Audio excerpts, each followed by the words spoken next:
Bonjour et bienvenue. Je vais vous proposer une petite respiration qui est toute simple, qui s'appelle la respiration de l'oiseau. Elle est assez efficace pour gérer un petit peu le stress.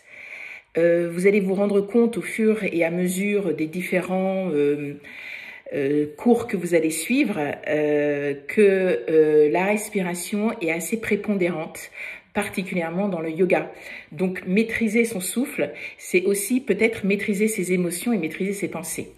Donc vous allez vous asseoir dans une posture confortable dans laquelle vous vous sentez bien. D'accord, voilà, tout simplement. On va étirer le sommet du crâne un petit peu vers le ciel. On va pousser le coccyx vers la terre pour un bel ancrage. Voilà. Essayez de mettre de côté un petit peu les pensées si vous pouvez. Si vous ne pouvez pas, c'est pareil. Il faut aussi accepter ce qui est et sachez que tout passe. Donc, les mauvaises pensées qui sont un petit peu noires, comme des nuages, en fait, au bout d'un moment, il y a un peu de vent qui passe et ça s'en va. Et puis, il y a des nouvelles pensées qui vont peut-être arriver. Donc là, vraiment, ça va être quelque chose qui va vous permettre de vous reconnecter à votre respiration, de trouver un petit peu cet ancrage et de pousser un petit peu ces sensations de stress qui peuvent se traduire dans le corps avec plein de sensations où on se sent étriqué, on a peut-être un peu de mal à respirer, on a le cœur qui bat vite et tout ça. Donc, on va commencer, vous allez voir, c'est ultra simple. Donc, on va inspirer tout doucement. En ouvrant les bras, vous ouvrez les bras un petit peu comme si vous ouvriez les ailes d'oiseau. Là, on ne voit pas, mais bon, vous imaginez.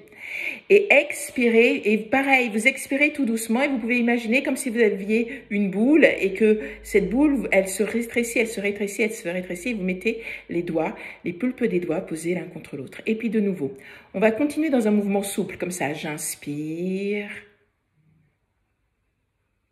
et j'expire. Si l'envie de bâiller vous vient, n'hésitez pas, c'est bon signe. On inspire, on ouvre.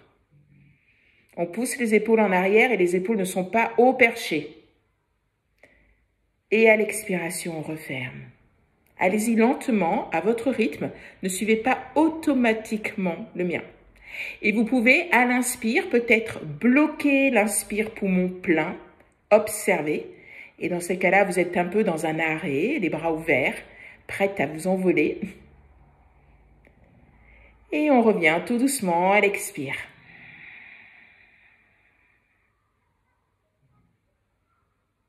Et encore une fois, on inspire. Écartez les clavicules, rapprochez les omoplates.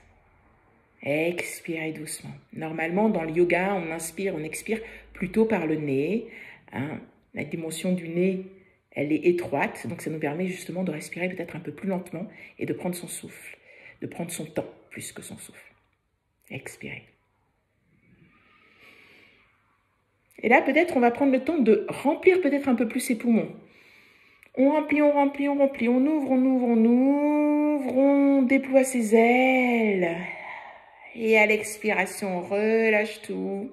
Peut-être qu'on peut même refermer un petit peu le buste pour quelque chose de plus doux. Voilà. Moi, j'arrête là. Vous avez compris un petit peu le système. Ces respirations, vous pouvez les utiliser, la respiration des ailes d'oiseau, quand vous le souhaitez, vraiment à tout moment de la journée. Vous pouvez faire 3-4 inspirations simplement, c'est efficace très rapidement. Après, vous pouvez faire vraiment, écoutez-vous, quelquefois on a envie de respirer comme ça tout doucement. On peut aussi écarter les bras peut-être un peu plus haut. Faites des essais. Voyez ce qui vous plaît le plus. Moi, j'aime bien cette ouverture comme ça. Quand je pousse les bras en arrière, ça me permet d'ouvrir ma cage thoracique. J'ai l'impression qu'il y a plus d'air qui rentre. Et j'ai l'impression de me gonfler d'air. Et justement, en se gonflant d'air, peut-être toutes les tensions qui étaient basées au niveau de la poitrine, justement, elles s'effritent un petit peu. Donc, c'est assez efficace. Voilà. À très bientôt. N'hésitez pas à revoir quelques tutos. Je vais proposer pas mal de respirations comme ça. Vous allez piocher au fur et à mesure. À chaque fois que je vous propose une respiration, je vous dis souvent quel effet elle a. Celle-ci n'a pas que l'effet sur le stress, mais elle est particulièrement efficace sur le stress. Voilà, à très bientôt. Au revoir.